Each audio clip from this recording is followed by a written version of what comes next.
इस दुनिया में एक ऐसा काला सच हमारी आंखों के सामने मौजूद है, लेकिन जिसे समझना किसी आम आदमी के बस की बात नहीं। हम बात कर रहे हैं उन लोगों की जिनकी शक्तियां मॉडर्न साइंस की हर हद को पार कर देती हैं। जहां विज्ञान दम तोड़ देती है, वहां से इन रहस्यमयी लोगों की दुनिया शुरू होती है जिन्हें दुनिया तांत्रिक कहती है। आज मैं आपको पश्चिम बंगाल की उस खौफनाक धरा पर ले चलूंगा जिसे तंत्र शक्तियों का पावर हाउस कहा जाता है, तारापीठ। ये धरा है माँ तारा की, जो सृष्टि के विनाश और सृजन की स्वामिनी है। इसी महाश्मशान में एक ऐसा तांत्रिक रहता था जिसे लोग बामा खेपा कहते थे। लोग उन्हें पागल समझते थे क्योंकि वो चिताओं के बीच सोते और कुत्तों के साथ खाना खाते थे। लेकिन वो पागल नहीं, माँ तारा के वो लाडले बेटे थे जो माँ से वैसे ही जिद करते थे जैसे कोई छोटा बच्चा। एक दिन जब एक अमीर व्यापारी का मासूम बेटा मंदिर के पास कुएं में गिरकर मौत की आगोश में चला गया, तो पूरा परिवार उसे बामा खेपा के चरणों में ले आया। तब बामा खेपा ने मौत को हराने का वो खौफनाक खेल शुरू किया जिसे देखकर रूह कांप जाए। सबसे पहले उन्होंने श्मशान की राख से लड़के के चारों तरफ एक सुरक्षा घेरा बनाया और अपने वश में किए हुए पिशाचों और प्रेतों को हुक्म दिया कि इस शरीर पर पहरा दो ताकि मौत का देवता इसे पूरी तरह खाली न कर पाए।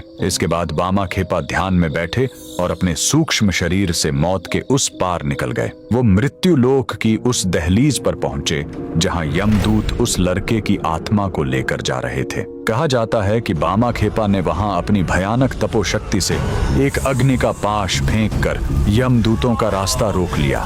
उनकी दृष्टि इतनी तेज थी कि मौत के दूत भी एक पल के लिए ठिठक गए। उन्होंने वहां से उस बच्चे की आत्मा को बचाया और वापस धरती पर ले आए। आत्मा को वापस लाते ही उन्होंने लड़के के कान में माँ तारा का एक गुप्त बीज मंत्र फूंका और जीवित कुंड का पवित्र जल उस पर फेंका, जो मौत की ठंडक को खत्म करने लगा। आखिर में बामा खेपा ने माँ तारा से जिद करते हुए कहा, माँ, अगर मैं तेरा सच्चा बेटा हूँ तो यमराज की हिम्मत कैसे हुई इस बच्चे को लेने की?